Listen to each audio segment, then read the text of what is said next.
this one Bible verse saved my mental health, and I've got to share it with you today. It just really done something for me in my spiritual walk with God, and it was just so encouraging, really and truly, because it speaks to so many different mental health issues that we all face and that we all deal with. I don't care who you are. I don't care how saved you think you are or how righteous or how perfect you think you may be. Like, this one particular scripture speaks to so many areas that we all as humans go through. There's a lot of different scriptures throughout the Bible. Don't get me wrong. The Bible is all good. It's all God. So there's so many other scriptures that speak to this, but this one in particular addresses not only one, but multiple mental health issues: depression, anxiety, fear, loneliness, like all of these in one. And it's a very familiar scripture.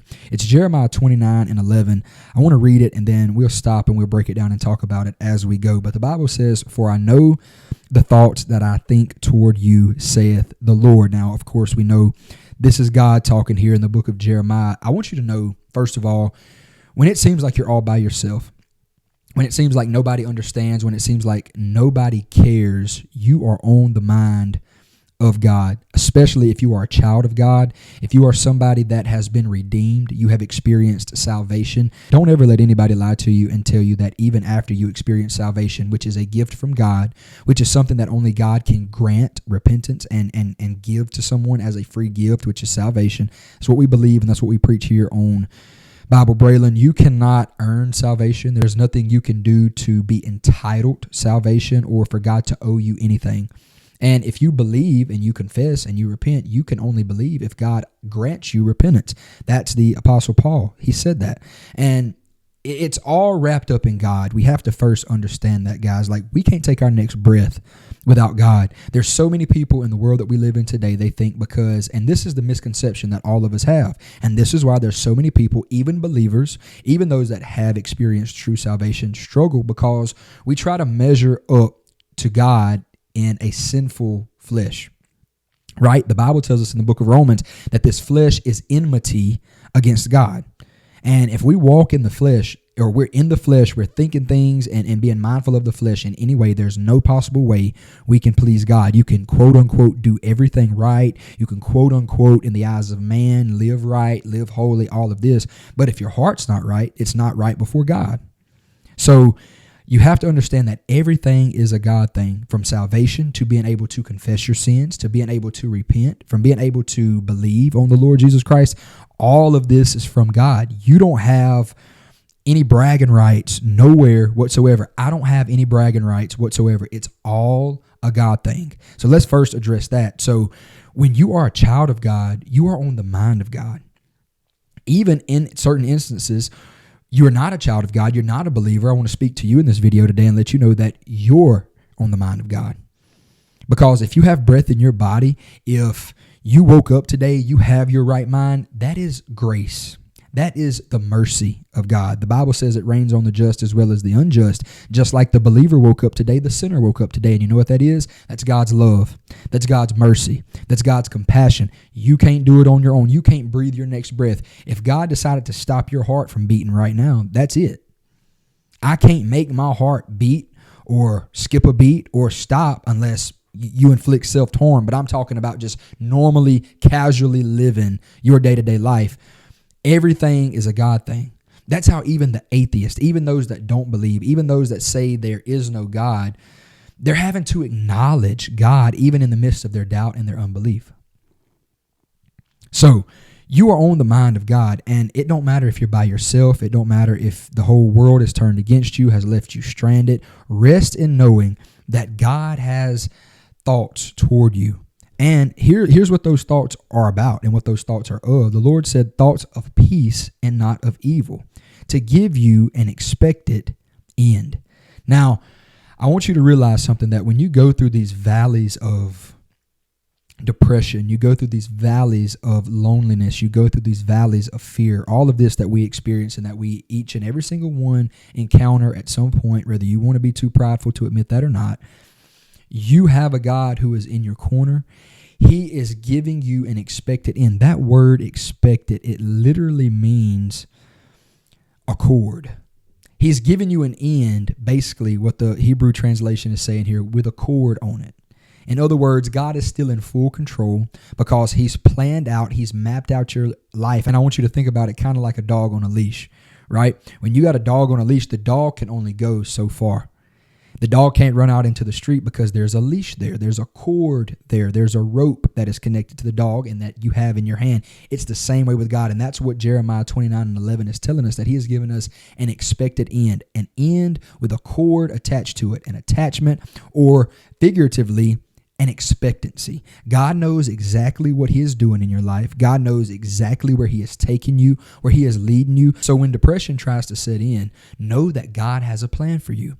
When all of this fear, all of this torment, all of this loneliness tries to set in, know that God has a plan for you, and he's got you basically connected to him by a cord. And he's given you an expected end. We think that we're big and bad. We think that we're doing all of these things within our own ability, within our own power. But it's God, guys. All the essence of life is wrapped up in God. Jesus even said, I am the way, the truth, and the life. And no man can come to the Father except by me. You take Jesus out of the equation, there's nothing in this world that can function for a believer or a non-believer. If God was to take his hand out of the mix, there would be no more sun, moon, stars, universe. There would be no more planet. There would be no more nothing. It is the mercy and the grace of God that we even have life within itself. So you subtract Jesus out of the equation entirely. If he is the way, the truth, and the life, you then have no way, a lie, and death if Jesus is not in the mix. So I want you to understand your entire essence of life is wrapped up in God, whether you even believe in God or you don't. He is in full control, and he has given you an expected end, and he knows that plan. Just because there's times that we don't know the plan and it don't seem like we know what to do, and we can't see no further than our hand in front of our face, God still knows. That's the time. Everybody talks about faith. Everybody talks about hope and believe in God. The time we really are to trust in God is when it is the hardest and the most difficult time to do so. That's when real faith steps up. It was real faith that stood up for Abraham, and faith that was granted and given him by God, may I add. But it was the faith that God had given and blessed Abraham to have. And Paul even talks about the gift of faith, but that was what stood up in the midst of Abraham having to sacrifice Isaac. Even though, and my pastor said this today, which I thought was very good, even though Isaac never physically died, because of course you read the story, you read in the Bible, God intervened right before Abraham committed the act of sacrifice. But in his heart, in Abraham's mind, Isaac was already sacrificed. It took God intervening, telling Abraham to stop, so that didn't full-fledged take place, because it was going to. Because Abraham had faith in God to do, first of all, what God said. And that's where we need to get back to, guys. When you read your Bible, when you fall in love with your word, when you really rest in the word of God and trust in the word of God, you will begin to see life open up in so many different avenues and aspects. And you will see things in a different lens because you're trusting in the word of God. Not your word, not man's word, not the job's word, but the word of God.